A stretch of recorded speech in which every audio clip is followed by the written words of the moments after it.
Welcome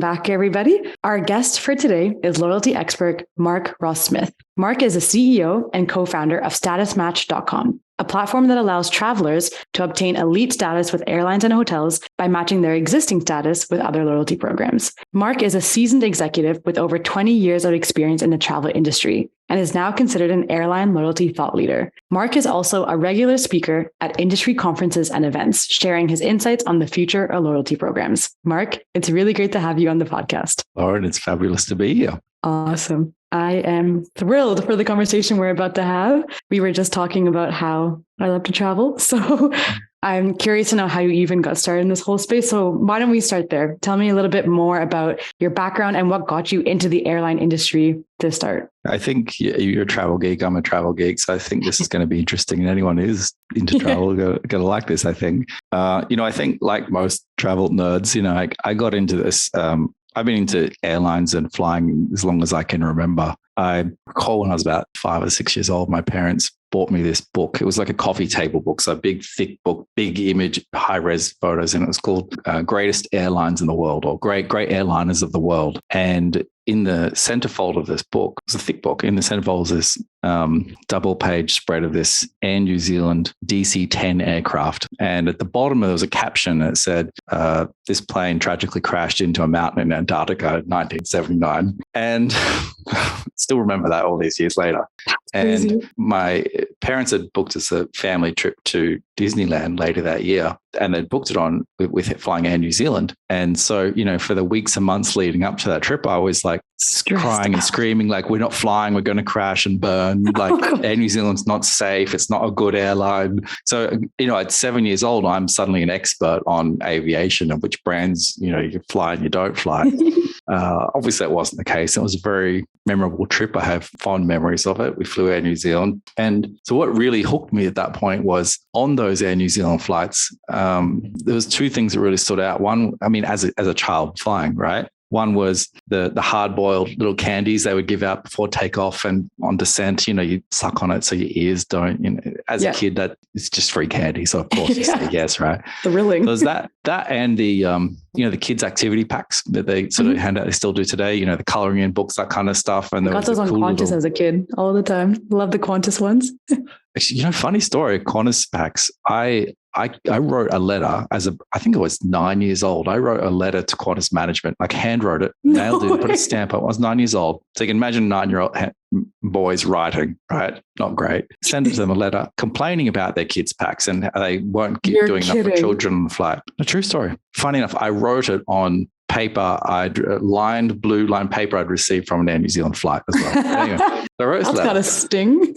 And just complaining, not enough for kids. And I got a letter back, right? This is in the early 90s, so there's no email yet, right? That's and they'd say, sorry, we're going to do, I'm paraphrasing, I don't remember the exact, but, sorry, we're going to do more for children, kids are, out, all this nice stuff. And then for the next 5 or 6 years after that, every time Qantas would release a new children's pack, they would mail me one in the mail. Are you serious? So for many years I'd get, so this is early 90s, they introduced a thing called the Max Pack. And showing my age here. But it'd be like a backpack, and inside there'd be all sorts of cool little stickers and books and stuff. I never got And that. so, for many years, I'd just start receiving these things in the mail every time there was a new thing. And, obviously that's pretty cool in itself, like a 10-year-old receiving stuff from a major corporation in the mail every That's actually quarter. so cool.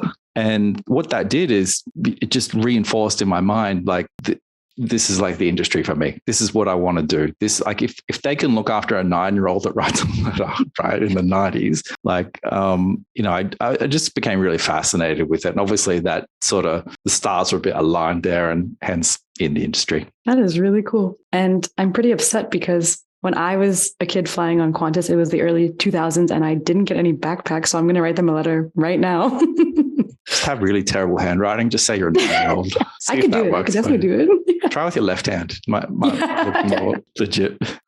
Oh, that's awesome. And so that explains the context behind the airline industry. But what got you intrigued by the whole area of loyalty and kind of what got you started in that area? Yeah. So my first real job when I was 18 was managing customer retention for an e-commerce business. So this is in the early the .com days, basically. And, this is back when if you knew how to do HTML, you'd be paid a lot of money to work.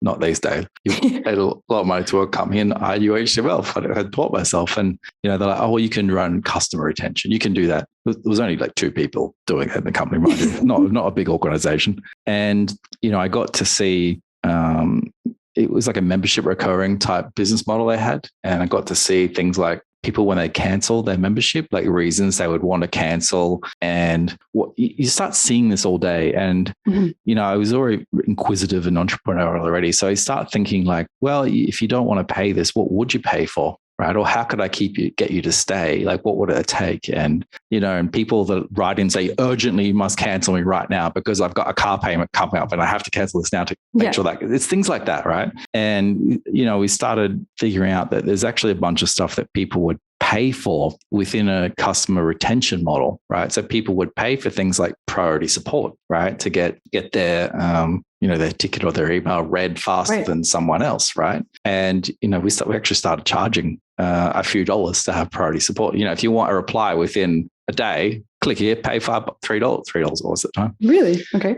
Yeah. And people did it. And suddenly there's a revenue stream there for something that we're going to do anyway, right? That's crazy. And so, working that job was really good because I just sort of drilled into head the whole customer retention stuff. Like there's no university, well, back then, there's no way you learn this stuff. You just have to be in there. It's just sheer experience. Right. And, being the first real job I had, it was, pretty eye-opening. And, if you can sort of combine the customer retention with just total obsession with airline stuff, there's a Venn diagram there somewhere and you can guess where I ended up. Yeah, that's awesome. And along the way, you had so many cool experiences, including working with Malaysia Airlines as well, which I saw, which is really cool. But I want to dive into statusmatch.com. So obviously you had all these wonderful experiences from that first job in customer retention all the way to where you're at right now. And so what inspired you to build statusmatch.com? How did it all start? So it started in 2014. I'm Australian and I decided I need to move overseas at that point. And so I relocated to Hong Kong. It was either Singapore, Hong Kong. Which one am I going to move to? I thought, I like Hong Kong. Let's go there. And at the time, I was one of Qantas's top frequent flyers in Australia. So I had like their super VIP, 100 flights a year kind of customer. I was spending a lot of money. I just sold my business as well. So I had a bit of time. Nice. And so I asked Cathay Pacific for what's called a status match. So loosely, the idea is whatever status you have with one brand. So let's say it's like a gold level. The idea is an airline or hotel will match your status. So they'll give you the equivalent with them straight off the bat without having to qualify, like without having to do the flights or the hotel nights or whatever. And the idea is you've got gold over here. We'll give you gold with us. Now shift some business to us. Right. Because you're used to the perks, you're used to the benefits. You don't want to start from the bottom because you've, quote, proven yourself to the industry. So that's it doesn't really cost airlines to do this. Right. So I asked them for a status match and they said no. And I thought, what the heck are these guys thinking? I spent all this money, probably nearly $100,000 a year on flying. That was quite a lot. Yeah. And like, why don't you want me as a customer? I don't get it. And that's what kind of kickstarted the whole journey into Status Match, where I started attending industry events just to learn about it. I mean, I had no job at that point, right? Just while the company, I'm like, what am I going to do next? New city, new job, great. So started going to industry events and I thought, oh, this airline stuff's great. And, being a customer of airlines, right? So I was actually using their product, right? And what I figured out very quickly is that in some ways I felt I knew more than some of these airline executives because I was a customer. And you could see that at some of these events, the way they would talk and the conversations you would have with them were very easy because you're a customer. Like, think of it. You know exactly what you're talking about. Yeah, exactly. If you work at an airline, you don't want to spend $100,000 a year on flights. Exactly. Well, not even earn 100,000. You know what I mean? So it's, you're not really, and when you do fly, you're flying on a staff ticket. It's cheap. Yeah. It's perhaps standby. The way you book the ticket is very different. The way you check in is very different. The perks, the benefits, even things like getting a meal on board might be very different. So it's a totally different customer journey. So that's kind of what sort of got started in Status Match. And then what I realized is I didn't have enough experience. I needed to get in the industry. Shock. And so that started the journey. How do I work for an airline? How do I get experience on an airline? I didn't want to start at the bottom. And so I started a blog, started just putting stuff out there about and this is sort of learning from my previous days, right, about customer retention and stuff, and how, from a customer perspective, how I thought airlines could make more money from loyalty based on my experience with actually flying, and start putting that out there. Suddenly start getting invites to events, just talk about, as a media person now, aka a blogger, and then sort of snowballed a bit, and then eventually got a phone call from Malaysia Airlines one day. Hey, do you want to run our loyalty program?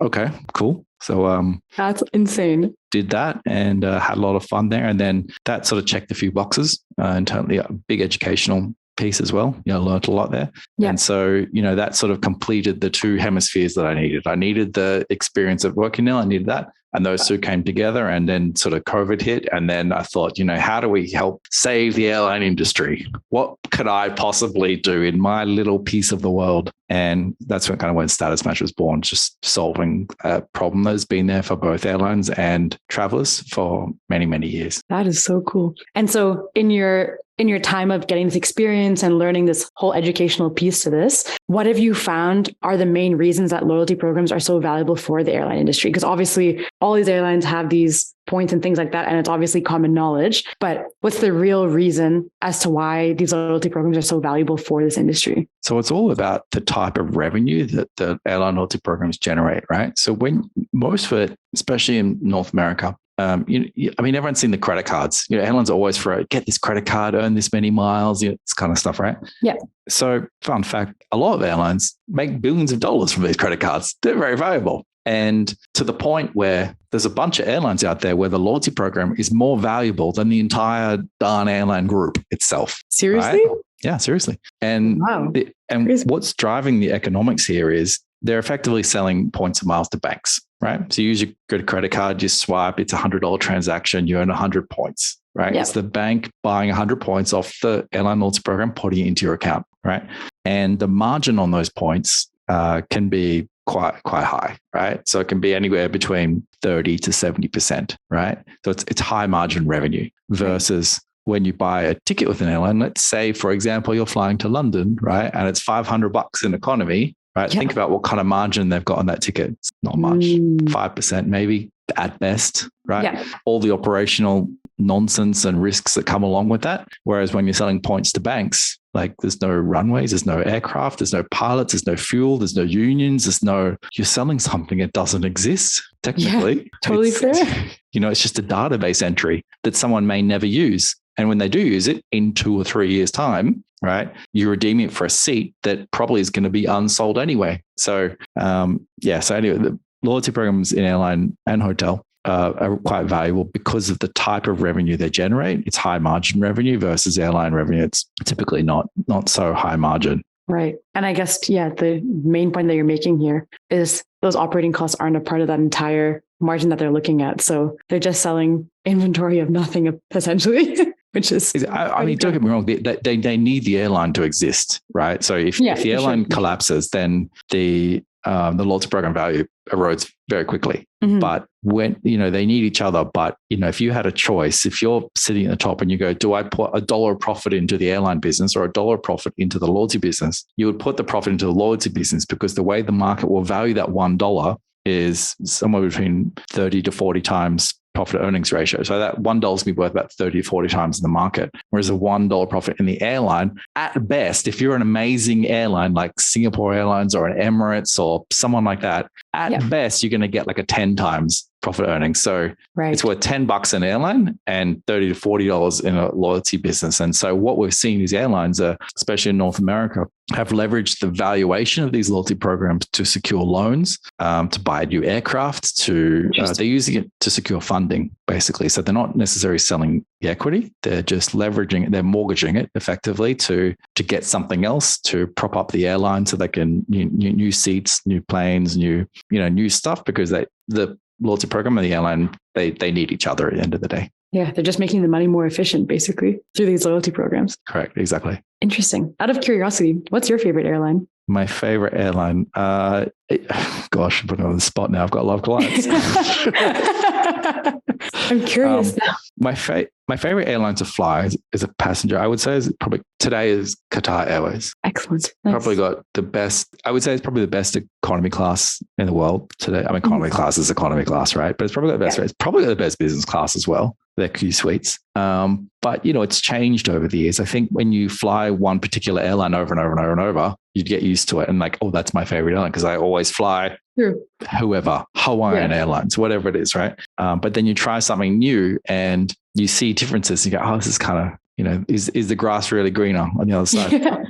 Not always, but sometimes. So Qatar is probably my favorite right now. However, I sort of travel between Singapore and Malaysia quite a lot, and I enjoy Singapore Airlines on this flight only because they fly A350. So it's a wide body aircraft for like a 40-minute flight. And exactly. So there's a lot of space. But you know what? Actually, the best airline, they're not my favorite, but the best airline to fly is actually the one that gives you an upgrade. Doesn't matter who that is. Honestly, I'll take it. I have no issue with that. Exactly.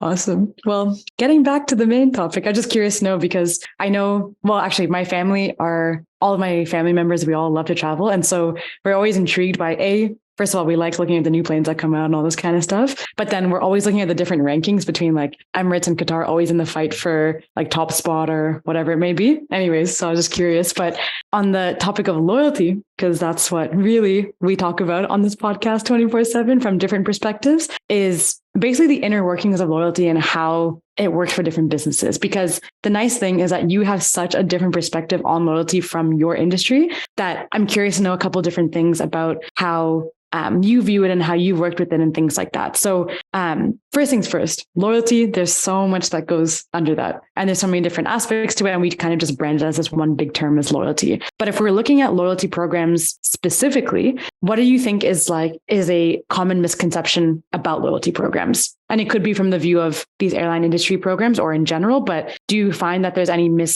common misconceptions about loyalty programs? Yeah, I think one is that it's a customer service function, right? Or the second, maybe another one is that points are free. It doesn't cost anything. You're giving stuff away for these points. It's sort of fluffy. It's the coloring in department. It's giving away all this. It's not. Loyalty is serious. I mean, look at airlines. Loyalty is worth more than the whole airline itself, right? Yeah. So really, what's the real business? Are you an airline or you're a marketing company? You're a marketing company. You're a loyalty company, right? So true. So, points are not free. They do cost. There is real money. There is real economics behind it. When that happens.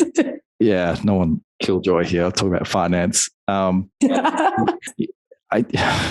think loyalty, especially in travel context, should always be set up to drive specific outcomes, right? So in airline, that is to sell more. There's a few things. There's one, to sell more tickets, right? It's to get you to buy more when you buy a flight. So instead of buying that just dirt cheapest economy class flight, the idea is, well, I might try premium economy because I'm going to earn more points, or I'll buy the extra whatever because I get lounge access. So it's okay to pay $200 more to fly this airline versus this airline. Yeah. It's things like that. And that's when they can start tracking it and they know that, well, the loyalty program's working because you're displaying behavior. You're not buying the cheapest possible option out there. You're buying something more expensive than you otherwise need to. They're selling more stuff. They're shifting behavior. And so that's really what in airline, I think outside airline it's all about shifting behavior, getting people to buy more frequently, create that stickiness to the brand. And so it doesn't mean you're going to be super loyal, just like you only ever engage with one airline. Yeah. It just means you've got a choice, right? You've got 2 cards in your wallet and you have to make a flight to London next week. And it's like, I could fly 30 different airlines, but I've got a gold card with this one. So I'll just look at them first. Yeah. No, it's literally true, which is why I chose Air Canada over British Airways. So exactly that. But I think it also applies outside the airline industry as well, though, because you're effectively saying loyalty in itself is almost like a product under a business versus just a slap onto the customer service. Like it's not something to just patch onto customer service and sell as a side thought. It's actually something as part of the function of the business. And so it can be more successful that way if you tie it to actual business outcomes or what you're trying to accomplish in order to upsell lifestyle or change that behavior or whatever you might be trying to do. So, I mean, I guess on that note, do you think that loyalty programs play a role in both attracting and retaining customers, or more shifted towards one or the other? I mean, a great loyalty program does both, right? So, but in fairness, a really good program won't work for every customer. And I don't think it should. It's probably, I want to say 20 or 30% of customers, it probably should work really well for, where they get value out of it, and it does shift behavior. It does get them to buy more, to spend more, to come back the second time, to repeat purchase, to do whatever the metric is that you're tracking. Why is that only 20 to 30%, do you think? Well, think about if it was 100% of people got value from the loyalty program. You're kind of cannibalizing your own business at that point, right? You're giving, for example, points away to everyone, no matter what. They're going to come shop with you anyway, but you're giving points away to everyone, right? Ideally, in a perfect world, you're only giving points and benefits to people who may not have been going to come shop with you or home. You know what I mean? Because then you can show that you're driving incremental spend or incremental business or share of wallet or some other metric. Right. So there's a bunch of people that are just going to come to your brand no matter what, because it's next door to their house. It's the most convenient. It's, right. They know one of their friends works there, or they own some shares in the, whatever it is. There's some other reason that they're doing it. For some other people, it's about price. They're coming to buy the product just because it's just the cheapest, and that's how they roll. Status benefits like ego recognition, that kind of stuff. Right. Ultra powerful. You look at the top end of the world, right? People with money, right? Here's a good example. I don't know about you, but I mean, I haven't. But you go try and buy a new Ferrari today. Walk into a dealership, try and buy like the most expensive thing they've got, right? I could try. I don't know if I'd be successful.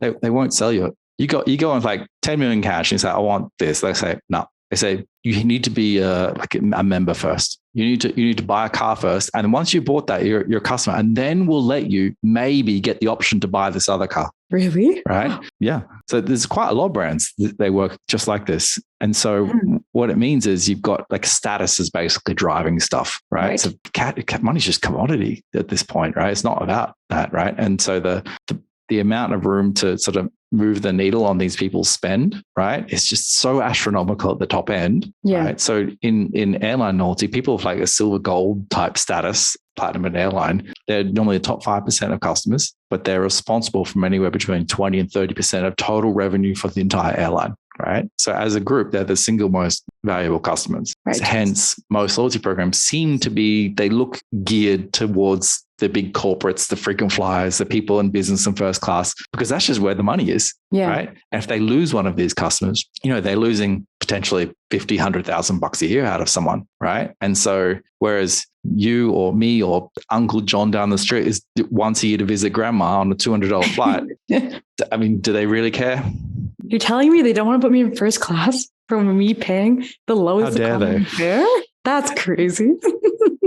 Yeah, no, so that's a good point, because I think naturally it's about the distribution of the spend of a customer, whether it's airline or not, but the natural fall of how customers spend, and 20% of your customers give you 80% of your revenue in a general sense. So with that in mind, what do you think are some of the most important factors to consider when designing loyalty programs? Oh, but I get the economics right from day one. I know it's boring. No one really wants to do it, but you've got to get finance people involved and sort of set the ground rules, get the model right.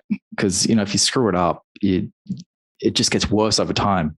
The problem sort of gets bigger and bigger as it scales. And so you just need to really nail it down from day one. Plus, there's also bad customer experience. You launch something, and then 6 months later, you go, oh, well, we need to give you less points, or we're taking away this benefit. Oh, gosh, how terrible is it? Instead of buy 5 coffees, get one free, you go, oh, well, now it's buy 10, get one free. It's like, well, hang on a sec. What you just feel change that up on me. Cheated, So exactly. So just getting it right from day one, I think, is ultra critical. I've heard of, I'm pretty sure I heard Mark Nasser, one of the VPs at Air Canada, talking about this, how when they redesigned the airplane program, I want to say 3 years ago. I don't quite remember that. I'm pretty sure he said publicly that they involved like 10 or 15 different consulting firms and had them all doing pretty much the same work. Because if they all came to the same conclusion about how the economics and stuff would work, then they're on the right path, right? So it's not just, getting one consultant to do something. Yeah. Obviously this is a big example, big brand in a big country where there's a lot of billions of dollars at stake, right? So it makes sense to do that. Doesn't quite make sense for mum and pa's ice cream shop to get 15 McKinsey consultants on this kind of thing. You get the idea, right? It's just nail down the economics first, because everything else, the benefits, the promotions, all the kind of window dressing will just support whatever that economic model is. So get it right from the beginning. Yeah, that's fair. And actually, it's something that we do on our consultation calls with Gameball anyways, because we've really come to realize that a good, strong retention strategy in general to do with loyalty programs is really about getting the economics right and getting the scale right. Because there's so many times where it can be done where you're giving too many points away. It's too hard for someone to get to a certain point. There's so many different adjusting things. And the fact is, you do really have to base it off of your user behavior, because it's depending on how each of your customers react in those situations. So it's a good point. And I'm curious to know, actually, especially in the airline industry. So obviously, when you set up these different programs, and for example, with Aeroplan and relaunching that whole strategy, they want to understand how they measure this impact of these loyalty programs. And obviously the obvious answer is an increased revenues and more bookings and things like that. But are there any other underlying or not so obvious ways to measure impact of loyalty programs for a business? So in airline world, the golden metric is share of wallet or share of spend, right? Okay. And what that means is, let's say we're both top tier platinum members of an airline, right? Yeah. And you're doing 100 flights, right? So you're spending $100,000. You're in business and first class. You're jetting all around the world. You're a great customer. The airline looks at you, you're going to go, top tier, you're flying a lot. This is amazing, right? And then they look at me. I am not platinum. They look at me, but they say, here's this Mark guy. He did 4 flights with us last year, right? Just really cheap flights. Like who's the more loyal customer, right? So if you look at it, you go, well, Lauren is, not Mark, right?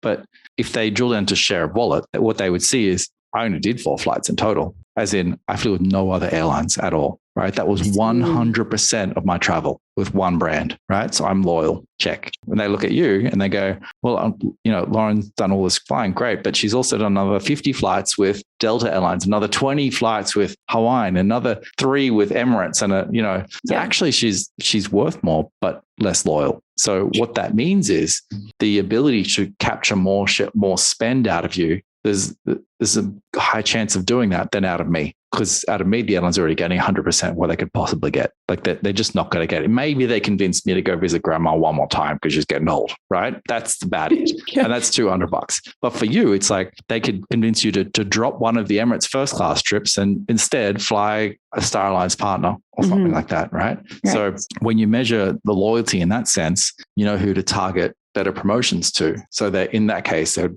be better off targeting more to you, even though it looks like you're already a fantastic customer, because there's more headroom for them to capture more revenue from you. Yeah, so I call that one of the golden metrics in airline loyalty. I actually think that's quite applicable to other industries as well. Because I even think the very first example that came to mind when you said that, the share of wallet and the spend, is honestly thinking about something like cosmetics, because you have examples like in Canada, one of the bigger brands here is Sephora, and they have all these different brands. And then all those different brands obviously have their own independent brands. So it's a consistent fight whether I buy from the Merit brand from their store or from Sephora, where I'm more likely to go to Sephora because I buy a bunch of different products from different brands and I'll get more savings if I do it all under Sephora versus going to each and every single one of those independent brands. But it's a consistent fight, and it's an always everlasting head-to-head battle because they're trying to get me to spend more and be loyal to the independent brand versus the Sephoras of the world.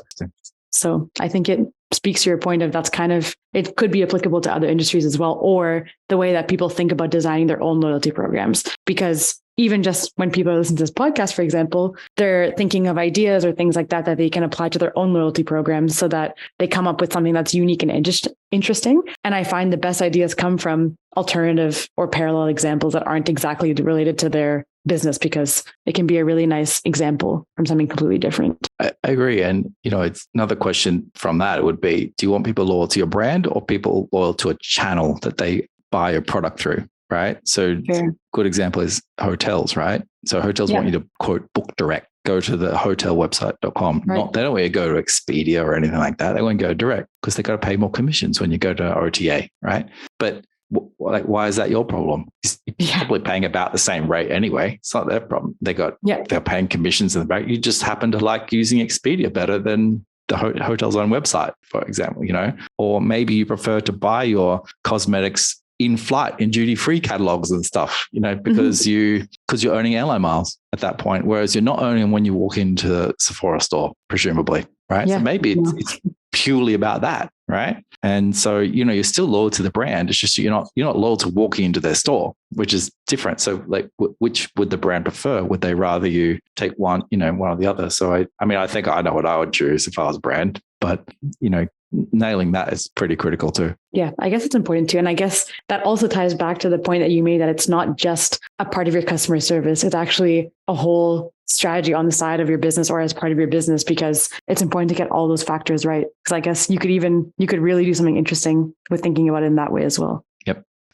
That's awesome. Well, I think that's a lovely place to end the conversation that we've had today. And thank you so much for sharing all those insights. We have one last little section, which is my absolute favorite part of the entire show, which is called the lightning round. And so the lightning round is just 3 quick questions where I ask you some interesting stuff to get to know more about yourself. And then we'll end off on a piece of advice and we'll be on our way. So first lightning round question is, what is the most interesting place you've ever traveled to and why? I think I have 2 answers here. Pretty boring, actually. Lightning round. I really like Malaysia because there's so many storms here. And I'm totally obsessed with storms and lightning and stuff like that. Yeah, every day. This one, I go outside, look at the balcony, just watch it. I love that stuff. So purely from that alone, Malaysia is fantastic. However, I think my favorite place is probably Hong Kong. I lived there for many years. It's high vibes. It's fast paced, strong work ethic, strong party ethic. They sort of get everything right. It's a great place to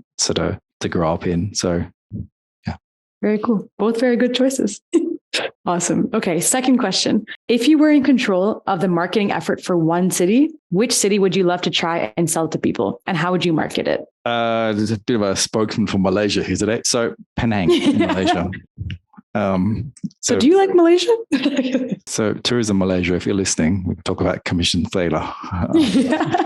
So I choose Penang because it's been voted best street food in Asia for many years running. Yes. And, obviously I run Status Match as well. And, I'd strike deals, all international airlines that fly there and with the tourism board there as well, which is me for a day, obviously. Mm-hmm. And I'd get the tourism board to fund a Status Match campaign to attract new high value customers to the city. And I think that the tagline would be something like, visit Penang. It's like Singapore, but 60% cheaper and with better food. You have me sold. Incredible. That's hilarious. All right. Last but not least on the lightning round. Actually, oh, wow. I already asked you this. I just realized. Okay. The question was supposed to be, what's the best airline to fly with? But I did ask you that earlier in the conversation because I was curious. So I'm actually going to switch it up a little bit and make a tweak to that question. I'm going to say, what's the best experience on an airline that you've ever had? Oh, hands down. End of last year was Emirates. I'd walked into Kuala Lumpur International Airport, just into the terminal. It's like midnight. There's no one in the terminal, right? So I had like a 2 a.m. departure. I walk in and this lady from Emirates comes quite quickly, almost running over to me. She goes, are you Mr. Ross Smith? I said, yes. She goes, I've been expecting you. Let me take your bags. I'll check you in now. I went, what? Like I've flown probably, I don't know, 1,000 flights in my life, right? I've never had this happen once, right? That's crazy. And she's like, she took her bag. She's like, she started, and then she's like, oh, I'll walk you through immigration. I'll take you to the lounge. And she got chatty. She's like, oh, you look taller in real life than you do on Instagram. I'm like, what? I'm like, hang on, my Instagram is private. How do you even see this for a start, right? I'm like, what else do you know about me? She's like, oh, we research all our important guests. And I'm like, I'm not an important guest. I hadn't flown Emirates in many years, right? I'm a gold member, which is mid-tier, right? It's not a VIP. There's a lot more important people in the world than me, I can tell you. She begged to differ. So they were fantastic.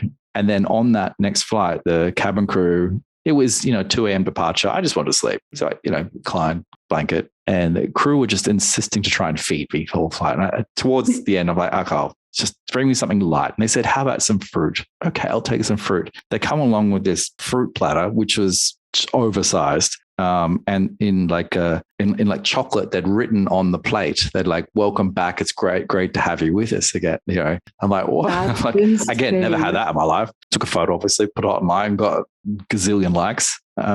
And here I am telling that story, right? Wow. And so very memorable experience. A lot of great things to say.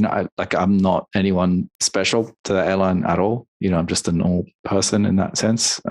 But they definitely went well above and beyond. I had a great experience, and here I am, I'm an unpaid brand ambassador for the airline now. For real? Again, Emirates, if you're listening to this as well, we'll talk about it. That's 2 deals we're going to get from it. Yeah. All the airlines are listening, like, is he going to mention us? Is he going to mention us? Emirates is like, score. Malaysia is like, yes. So you can contact my agent. That's awesome. Really interesting. Okay, maybe I'll become a gold member on Emirates. Yeah. Spend a bunch of money to get chocolate written on a plate. I will do it.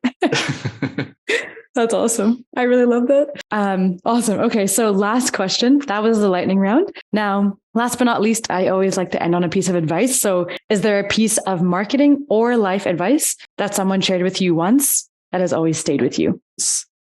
Be a customer of your own product has really resonated with me over and over. There was, I read an article, maybe it was 2010 or so, about Facebook having a terrible Android app. And there's a quote from Mark Zuckerberg, and they're saying he'd forced all the developers working on that to get rid of their iPhones, and all their developers had to use Android phones, like in their personal lives. Right. And the concept was, and this was, 12 years ago, everyone's addicted to Facebook 12 years ago, and they're opening the app on the phone. And if the developer who can actually make changes to it is the customer of their own product, so if they're using the product, they're trying to upload photos and comment and stuff. If they see bugs, or they see things they don't like, or how could I make this easier? Because they're thinking technically, right? They're thinking, of course, upload a photo. They're thinking that talks to this API, that goes to this server and does it. That's how they're thinking. That's how they're wired, right? They go, geez, this is a bit slow. How can I make it faster? And they go to sleep, they wake up and they go, oh, I know the answer now, right? Yeah. And they fix it. So by forcing the developers to use Android phones, it actually made the Android app far superior.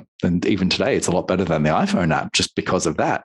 Awesome. And I think it just comes down to being a customer of your own product, because when you're immersed in it, when you're forced to use it every day, hopefully by choice, not forced, but using it every day, then you start to think of ways to make it better, make it faster, make it, and in that example, it made using the app and connecting, talking and sharing people better for billions of people around the world. Mm-hmm. I mean, honestly, even just the thinking behind it is so true, because when you're building something for someone else, that's one perspective. But if you're building something that you're using yourself, it's a whole different perspective. So it's getting these different thinking caps on. And I think it's a nice reminder, because that's also how you even got started with your whole business too, isn't it? Because you were a customer of these loyalty programs and all these airlines. So I think that's a nice reminder for any business owner out there, just thinking about how to be the customer of their own product. And I love that.